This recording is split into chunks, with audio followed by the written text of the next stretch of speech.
Hasta 32 grados podrían ser las máximas temperaturas en algunas comunas de la capital durante enero. Calor, eso sí, que podría haberse incrementado en Santiago por otros factores en diversos sectores, como la arborización de las zonas y los materiales de construcción con los que están identificados diferentes inmuebles. Pero, ¿cuáles son estas comunas donde habrá mayores temperaturas? Para profundizar en este tema, nos acompaña a esta hora el director del Centro de Inteligencia Territorial de la Universidad Adolfo Ibáñez, Luis Valenzuela.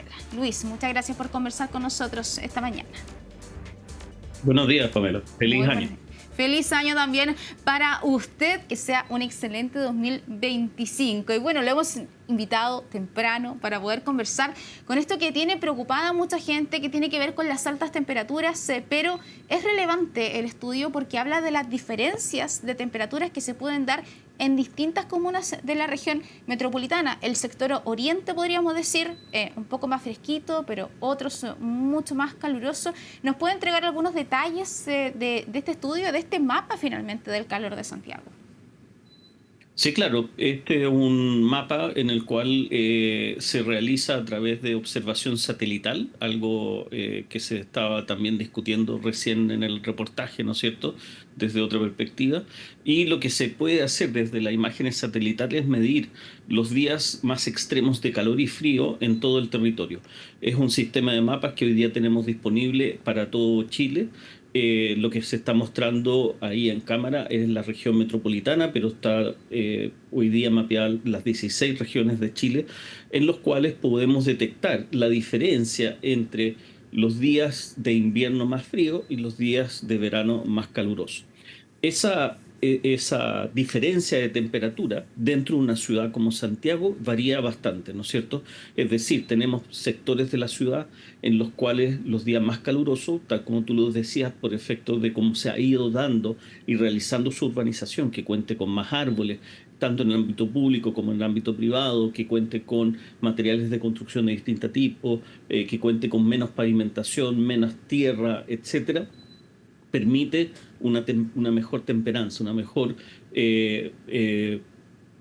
temperatura no tan extrema en verano y no tan extrema en invierno. En cambio, tenemos otros sectores de las ciudades en las cuales esas temperaturas se amplían bastante, se agrandan muchísimo, ¿no?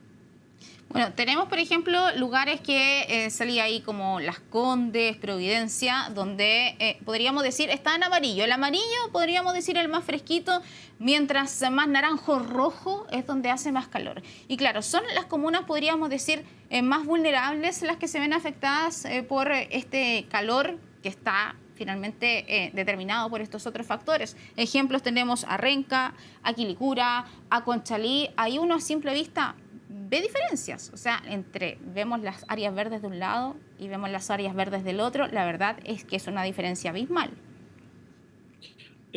Exactamente, y no es solamente las áreas verdes, y no es solamente las plazas que existen en esos territorios de esas comunas más vulnerables o de niveles socioeconómicos más bajos, sino la cantidad de arborización que hay, la arborización que hay tanto dentro de los jardines de las casas o de los patios de las casas, como también la urbanización pública, la urbanización en las calles, en las avenidas. También cuentan mucho los terrenos eriazos, sitios industriales, etcétera, ¿no es cierto? Es lo que se conoce como esa calidad de urbanización. Entonces, son múltiples elementos que van afectando este tipo de temperatura que nos encontramos con el entorno. Y lo que se ha ido demostrando en una serie de estudios internacionales es que las altas temperaturas o las bajas temperaturas del entorno donde vivimos también nos afecta en términos de nuestra salud. Y también nos va afectando mucho la percepción y la experiencia de vida en los entornos donde vivimos, no solamente la salud en términos, digamos, de lo que nosotros estamos midiendo acá, que podemos medir 9 grados de diferencia o 10 grados de diferencia entre un sector y otro. Es decir, entre invierno y verano hay una parte de Santiago que se vive con 10 grados de diferencia de temperatura, sea de más frío o sea de más calor. Pero también va afectando fuertemente la salud de las personas, la percepción de las personas también. Entonces, la propia experiencia de vida, el bienestar, se ve directamente afectado. Y, hoy día hay estudios bastante importantes y bastante relevantes, masivos, digamos, de gran data en una serie de ciudades a lo largo del mundo, en que está mostrando que el hecho de tener urbanizaciones de buena calidad, más allá del ingreso, más allá de la calidad, la situación socioeconómica de las personas, la vulnerabilidad, es tremendamente importante para poder tener un mejor bienestar y una mejor calidad de vida y una mejor salud. ¿Cuál vendría siendo la urbanización de buena calidad? La urbanización de buena calidad no existe un estándar, sino que lo que nosotros hacemos acá mismo es poder comparar un cierto contexto, que en este caso es la ciudad de Santiago, en el cual podamos decir, mira, estos son nuestros extremos, estos son nuestros casos más mejores y los peores, digamos. Y también poder decir, bueno, ¿cuál es la media? Y con eso poder ir tomando decisiones para poder ir subiendo, ¿no es cierto?, todos aquellos sectores que están en las peores situaciones para una mejor urbanización. Y ahí uno tiene que ver, de acuerdo a las características de la ciudad, qué cosas son más factibles de hacer y cómo son más factibles de hacerse. Han habido, por ejemplo, a lo largo del desarrollo de Santiago, múltiples esfuerzos y programas bastante importantes de arborización de la ciudad. Es decir, de que existan más árboles y que esos árboles crezcan, que estén regados, que estén mantenidos, que existan jardines, ¿no es cierto? Hoy día eso ha costado llevarlo a cabo, en parte por dificultades de gestión, dificultades de inversión, pero también porque ha sido difícil visualizar estos fenómenos tal como lo estamos visualizando en el mapa. Hoy día podemos, por ejemplo, ya estratégicamente empezar a determinar inversiones de este tipo en aquellas localizaciones en las cuales podemos detectar efectivamente estas temperaturas más extremas. Hay otros países, por ejemplo, otras ciudades, que lo que han hecho, ¿no es cierto?, son programas de cómo podemos mejorar condiciones de sitioriazo, condiciones de terrenos que están botados, que están hoy día con basurales, etcétera, y cómo poderlos ir ocupando de a poco y cómo poder ir haciendo una mejor calidad de vida de ellos. Y así sucesivamente, este tipo de evidencia lo que nos permite, ¿no es cierto?, con diferentes experiencias que hay en el mundo, más otras que hemos tratado en Chile, que hemos tratado en Santiago, focalizar recursos, focalizar tomas de decisiones y que esas sean muy efectivas para mejorar esa calidad de urbanización. ¿Cómo se puede esto lograr en comunas vulnerables donde en el municipio los recursos ya son escasos? Hemos visto en muchos sectores del Gran Santiago que hay comunas donde finalmente el pasto ya se secó, porque la verdad es que no hay plata para regar el pasto, los árboles también están secos, porque no es que sea falta de voluntad o que no hay un plan de gestión, sino que la verdad es que los recursos no alcanzan. Es muy distinto una comuna del sector oriente con alto ingreso de una comuna de otro sector, poniente, por ejemplo, que la verdad es que tienen otras necesidades más bien sociales frente a lo que puede ser esta urbanización que sea amigable con las personas. Muy buena pregunta, Pamela. Excelente pregunta. Y yo creo que es un punto central, ¿no es cierto? Y es un punto que hay que despejar muy rápido. ¿A dónde están los recursos y cómo conseguimos los recursos?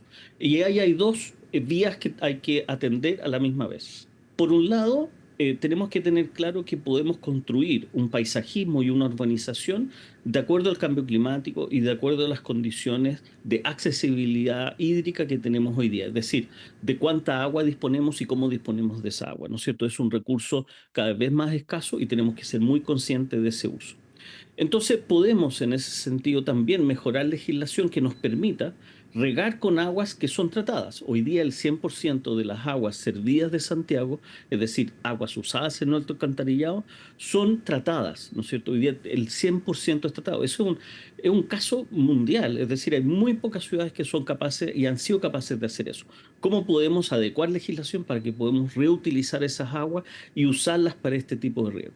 Segundo, ¿cómo podemos también hoy día pensar en un paisajismo, en una arborización que sea sustentable y que sea acorde a a un menor uso, una menor demanda de agua? Es decir, que podamos estar de acuerdo a las condiciones de cambio climático que están hoy día. No es necesario colocar pasto, podemos colocar algunos tipos de gramíneas que son mucho más sustentables y menos consumidores de agua y a su vez también esos tipos de árboles. Entonces hay que adecuarse a las condiciones climáticas, hay que adecuarse a recursos sustentables, al reuso de esos recursos que tenemos. Y por otro lado, Obviamente que esto ya no es un problema de una gestión de un municipio y de que el municipio en sus arcas tenga los suficientes recursos. Esta es una problemática nacional, es un problema y una temática de salud. Debe ser atendido por el gobierno regional y recursos del gobierno regional. Y de hecho hasta ahora ha sido así en ciertos aspectos. Por ejemplo, los parques metropolitanos son parques que son hoy día mantenidos y llevados a cabo sea por recursos de ministerio a través de sus secretarías ministeriales o sea a través de recursos del gobierno regional. También la arborización, la urbanización y estas condiciones que estamos hablando, irlas haciendo las mejoras de este tipo que estamos refiriéndonos, puede ser hecho y debiese ser hecho con recursos que no dependan de sus municipios, dado que conocemos, ¿no es cierto?, las condiciones muy diversas de presupuesto municipal dentro de una misma ciudad como es Santiago. Luis, hay otro aspecto que señalaba que tiene que ver con los materiales de construcción y también estaba recordando ahí el factor desigualdad respecto de las viviendas que puede haber en un sector de Santiago, o de todo el país, pero estamos hablando de quizás del Gran Santiago, versus el otro. ¿Qué pasa, por ejemplo, en comunas vulnerables? ¿Qué materiales se utilizan y por qué vendrían siendo más calurosos quizás versus los otros que son ocupados en otros sectores? Claro. Lo material de construcción, en este caso, vamos a tomar la vivienda, ¿no es cierto?, para no expandir a otros tipos de edificaciones. La vivienda, lo que más afecta en la temperatura ambiente que percibimos y que vivimos de nuestro entorno es la techumbre. Y en ese sentido, las viviendas de menor recurso usan techumbres que son fuertemente refractarias de calor, es decir, nos aumentan el calor, ¿no es cierto? Son de ciertos materiales los cuales generan lo que se conoce como una isla de calor mayor. En cambio, viviendas con mayores recursos, el tipo de techumbre, el tipo de cubierta que está arriba, que puede ser de arcilla, teja, de algún tipo, etcétera, genera un calor mucho menor. Yo creo que eso está en el orden ya de la tercera o cuarta toma de decisiones que se pueden hacer en este sentido. Atender a el tipo de techumbre que las viviendas tienen. Y esto es importante, aunque esté en el tercer o cuarto grado, digamos, de decisiones, tiene una importancia relevante para los habitantes, tanto en la disminución de la temperatura del entorno, ¿no es cierto?, como también el efecto interior en la vivienda, es decir, adentro de las viviendas, el poder disminuir los efectos de calor en verano y los efectos de frío en invierno. Hay algunos países, por ejemplo, que han pintado sus techumbres de color blanco. Hoy día también tenemos pinturas de ciertos pigmentos que permiten una reducción de calor bastante importante. Pero eso también son recursos que tienen que venir apalancados desde el Estado a un nivel de gobierno regional o a un nivel de gobierno central. Tenemos desde esa perspectiva esfuerzos que se han hecho en Chile bastante importantes. Por ejemplo, el uso de paneles solares y la colocación de paneles solares en vivienda son hechos a través de una ayuda estatal o a través de una ayuda de un ministerio o de un gobierno regional. Tenemos otros elementos que hacemos también para barrios y para comunas como alarmas comunales para el tema de seguridad. Entonces, son el mecanismos que hoy día existen en otro ámbito para otras necesidades que podemos irlas aplicando, como te decía, en un tercer y cuarto orden de decisiones en en este gran fenómeno y gran problema de temperar mejor nuestras ciudades. ¿Cuáles vendrían siendo, porque yo he nombrado más bien de forma general, hablo del sector oriente, pero también del otro sector, pero quizás a juicio suyo, ¿cuáles son los lugares donde se generan estas islas de calor? ¿Cuáles son los lugares más calurosos hoy de la región metropolitana donde se ve afectada la calidad de vida de las personas? Sí, los lugares más calurosos, y acá después tal vez en tu programa pueden colocar la página web donde está el mapa, ¿no es cierto? Vienen a ser comunas del sector poniente y del sector sur y algunas del sector poniente sur y poniente norte de Santiago, ¿no? Tenemos comunas que son como Quilicura, Renca, Cerro Navia, algunos sectores de Pudahuel, algunos sectores de Cerrillo, Lo Espejo, La Cisterna, algunos sectores también que vamos viendo en Pedro Aguirre Cerda, Lo Prado, Estación Central ya menos, Quinta Normal un poco menos también en cuanto a sus ámbitos. Hacia el norte empieza a estar fuertemente afectada Conchalí, algo Independencia y algo Recoleta en su sector más norte. Eso por nombrar algunas, ¿no? Claro, porque los otros, ya decíamos, Vitacura, Las Condes, parte de Providencia, parte de Ñuñoa también, y se da, y es cosa como de verlo, porque claro, te hace una explicación respecto de los factores que son bien meticulosos, pero es cosa de ver dónde hay más árboles, dónde hay cierto tipo de edificio, dónde quizás hay más áreas verdes, donde la gente tiene más jardín. La verdad es que es un tema de largo análisis, porque también me quedo con lo que señalaba Luis, que tiene que ver con el impacto de las personas. La gente piensa a veces, puede ser el calor, que puede generar consecuencias físicas. Obviamente el calor es insoportable, puede hacer mucho daño, la persona puede tener insolación, etcétera, pero también hay un efecto psicológico en la salud mental de las personas de tener que vivir en esas condiciones, y ese es un punto que me gustaría que hiciera quizás más hincapié en aquello, porque quizás la gente no lo ve tanto, que hay un impacto psicológico cuando se vive en estos lugares. Absolutamente, hay un impacto psicológico y en la salud mental. Como te mencionaba, hay muchos estudios de esto en relación a ciudades europeas. Hay centros, por ejemplo, en España, en Barcelona, específicamente dedicados al tema de salud y ciudad, que han ido levantando esta argumentación a través de una serie de estudios científicos.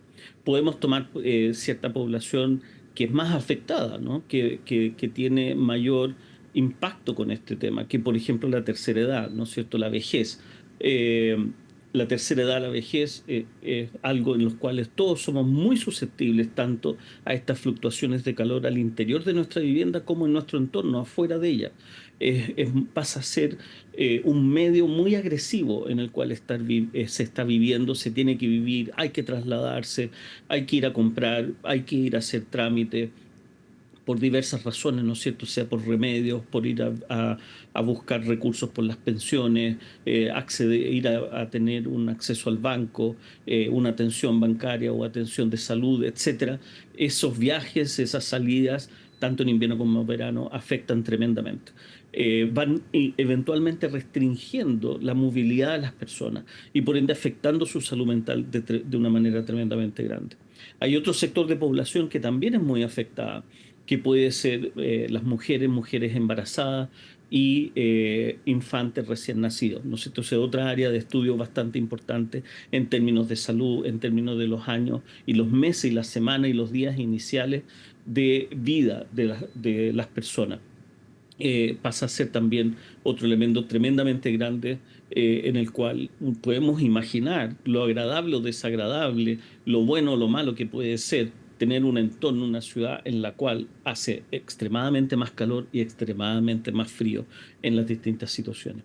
Hay muchas veces que los vemos en las noticias, por ejemplo, en pleno invierno, las colas que hay que hacer en los consultorios, a veces con menores, con problemas respiratorios, a altas horas de la mañana. Esas son además condiciones en las cuales en la misma ciudad la temperatura está más baja, ¿no?